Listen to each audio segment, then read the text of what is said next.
Welcome to my YouTube channel, where I hope to connect with you for a few minutes with scriptures from the Word of God and inspirational readings, and at times even my own comments on the things that I read.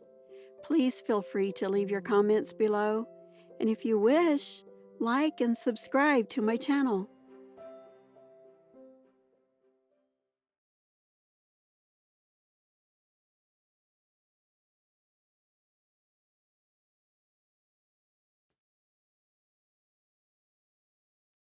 The Lion, the Witch, and the Wardrobe by C.S. Lewis. Chapter 1. Lucy looks into a wardrobe. Once there were 4 children whose names were Peter, Susan, Edmund, and Lucy. This story is about something that happened to them when they were sent away from London during the war because of the air raids. They were sent to the house of an old professor who lived in the heart of the country, 10 miles from the nearest railway station and 2 miles from the nearest post office. He had no wife, and he lived in a very large house, with a housekeeper called Mrs. McReady and 3 servants. Their names were Ivy, Margaret, and Betty, but they do not come into the story very much. He himself was a very old man with shaggy white hair that grew over most of his face as well as on his head, and they liked him almost at once. But on the first evening when he came out to meet them at the front door, he was so odd-looking that Lucy, who was the youngest, was a little afraid of him. And Edmund, who was the next youngest, wanted to laugh and had to keep on pretending he was blowing his nose to hide it. As soon as they had said good night to the professor and gone upstairs on the first night, the boys came into the girls' room and they all talked it over. "We have fallen on our feet, and no mistake," said Peter. "This is going to be perfectly splendid. That old chap will let us do anything we like." "I think he's an old dear," said Susan. "Oh, come off it," said Edmund, who was tired and pretending not to be tired, which always made him bad-tempered. "Don't go on talking like that." "Like what?" said Susan. "And anyway, it's time you were in bed." "Trying to talk like mother," said Edmund. "And who are you to say I'm to go to bed? Go to bed yourself." "Hadn't we all better go to bed?" said Lucy. "There's sure to be a row if we're heard talking in here." "No, there won't," said Peter. "I tell you, this is the sort of house where no one's going to mind what we do. Anyway, they won't hear us. It's about 10 minutes' walk from here down to that dining room, and any amount of stairs and passages in between." "What's that noise?" said Lucy suddenly. It was a far larger house than she had ever been in before, and the thought of all those long passages and rows of doors leading into empty rooms was beginning to make her feel a little creepy. "It's only a bird, silly," said Edmund. "It's an owl," said Peter. "This is going to be a wonderful place for birds. I shall go to bed now. I say let's go and explore tomorrow. You might find anything in a place like this. Did you see those mountains as we came along? And the woods? There might be eagles. There might be stags. There'll be hawks." "Badgers," said Lucy. "Foxes," said Edmund. "Rabbits," said Susan. But when next morning came, there was a steady rain falling, so thick that when you looked out of the window you could see neither the mountains nor the woods, nor even the stream in the garden. "Of course it would be raining," said Edmund. They had just finished their breakfast with the professor and were upstairs in the room he had set apart for them, a long, low room with two windows looking out in one direction and two in another. "Do stop grumbling, Ed," said Susan. 10 to 1, it'll clear up in an hour or so, and in the meantime, we're pretty well off here. There's a wireless and lots of books." "Not for me," said Peter. "I'm going to explore in the house." Everyone agreed to this, and that was how the adventures began. It was a sort of house that you never seemed to come to the end of, and it was full of unexpected places. The first few doors they tried led only into spare bedrooms, as everyone had expected they would. But soon they came to a very long room full of pictures, and there they found a suit of armor.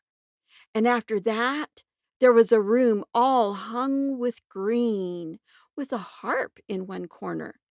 And then there came 3 steps down and 5 steps up. And then a kind of little upstairs hall and a door that led out onto a balcony. And then a whole series of rooms that led into each other and were lined with books, most of them very old books, and some bigger than a Bible in a church. And shortly after that, they looked into a room that was quite empty, except for one big wardrobe, the sort that has a looking glass in the door. There was nothing else in the room at all except a dead blue bottle on the windowsill. "Nothing there," said Peter, and they all trooped out again. All except Lucy. She stayed behind because she thought it would be worthwhile trying the door of the wardrobe, even though she felt almost sure that it would be locked. To her surprise, it opened quite easily, and 2 mothballs dropped out. Looking into the inside, she saw several coats hanging up, mostly long fur coats. There was nothing Lucy liked so much as the smell and feel of fur. She immediately stepped into the wardrobe and got in among the coats and rubbed her face against them, leaving the door open, of course, because she knew that it is very foolish to shut oneself into any wardrobe. Soon she went further in and found that there was a second row of coats hanging up behind the first one. It was almost quite dark in there, and she kept her arms stretched out in front of her so as not to bump her face into the back of the wardrobe. She took a step further in, then 2 or 3 steps, always expecting to feel woodwork against the tips of her fingers, but she could not feel it. "This must be a simply enormous wardrobe," thought Lucy, going still further in and pushing the soft folds of the coats aside to make room for her. Then she noticed that there was something crunching under her feet. "I wonder, is that more mothballs?" she thought, stooping down to feel it with her hand. But instead of feeling the hard, smooth wood of the floor of the wardrobe, she felt something soft and powdery and extremely cold. "This is very queer," she said, and went on a step or two further. Next moment, she found that what was rubbing against her face and hands was no longer soft fur, but something hard and rough and even prickly. "Why, it is just like branches of trees!" exclaimed Lucy. And then she saw that there was a light ahead of her, not a few inches away where the back of the wardrobe ought to have been, but a long way off. Something cold and soft was falling on her.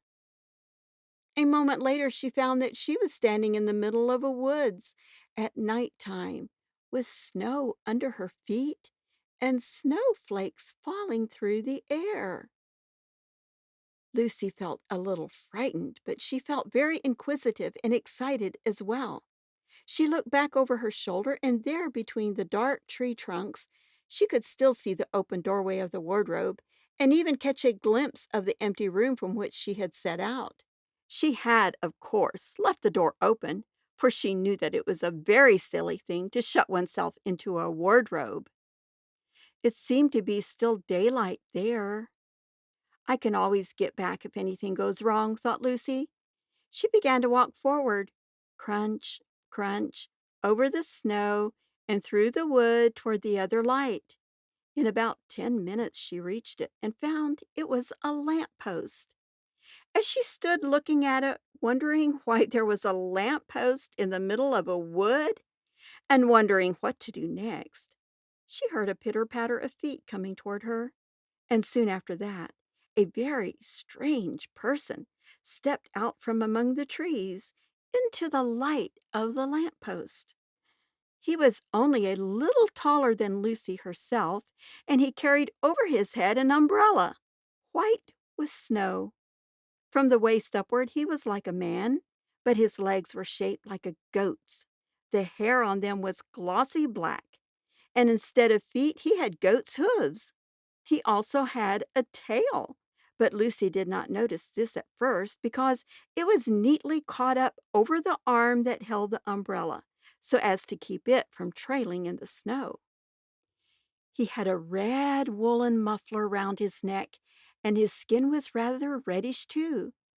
He had a strange but pleasant little face, with a short pointed beard and curly hair, and out of the hair there stuck two horns, one on each side of his forehead. One of his hands, as I have said, held the umbrella. In the other arm he carried several brown paper parcels.